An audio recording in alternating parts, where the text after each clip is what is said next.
वसा जनसेवेचा. बुलढाण्यात खळबळ उडवणाऱ्या आणि नातेसंबंध, सत्य व न्याय यावर गंभीर प्रश्न उपस्थित करणाऱ्या प्रकरणात सत्र न्यायालयाने शुक्रवारी लता रणधीर गवई या महिला पोलीस शिपायाला नियमित जामीन मंजूर केला. पतीला पेट्रोल ओतून जाळल्याचा आरोप तिच्यावर असून या घटनेत लष्करात कार्यरत असलेले पती रणधीर हिम्मत गवई यांचा मृत्यू झाला होता. ही घटना 13 जानेवारी 2025 रोजी पहाटे तार कॉलनी सुंदरखेड येथे घडली.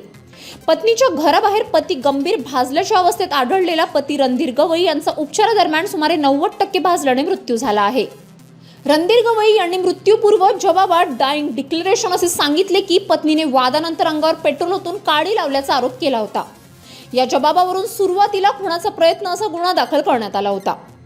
मात्र मृत्यूनंतर भारतीय न्यायसंहिता 2023 मधील कलम 103(1) अन्वये खुनाचा गुन्हा नोंदवण्यात आला.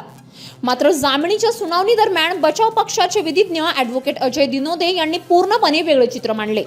शेजारी व प्रत्यक्षदर्शी साक्षीदारांसह आरोपीची मुलगी यांची जबाब तपासात नोंदवण्यात आली असून मृत व्यक्ती दारूच्या नशेत स्वतः पेट्रोल घेऊन मध्यरात्री घराबाहेर आरडाओरड करत होता असा दावा करण्यात आला.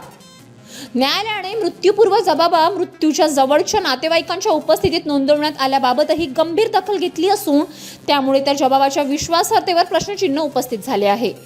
विशेष म्हणजे आरोपीच्या घरातून कोणतेही दोषारोपण करणारे साहित्य जप्त करण्यात आलेले नाही. प्रत्यक्षदर्शी साक्षीदारांचे जबाब आणि मृत्यूपूर्व जबाब यात स्पष्ट विसंगती दिसून येत असल्याचे नमूद करत सत्र न्यायाधीश यांनी केवळ आरोप गंभीर आहेत म्हणून जामीन नाकारणे योग्य ठरणार नाही असे निरीक्षण नोंदवले. त्यामुळे कठोर अटींसह जामीन मंजूर करण्यात आला. आरोपींचे विधिज्ञ ॲडव्होकेट अजय दिनोदे यांना आरोपीची बाजू मांडण्याकरिता advocate Juher Shaikh, advocate Abuzar Ansari, advocate Rohit Dinode, advocate Nitin Jadhav, advocate Kishor Suroshe यांनी सहकार्य केले. न्यायालयीन दारातून तिची सुटका झाली असली तरी या प्रकरणाचा अंतिम निर्णय अद्याप बाकी आहे.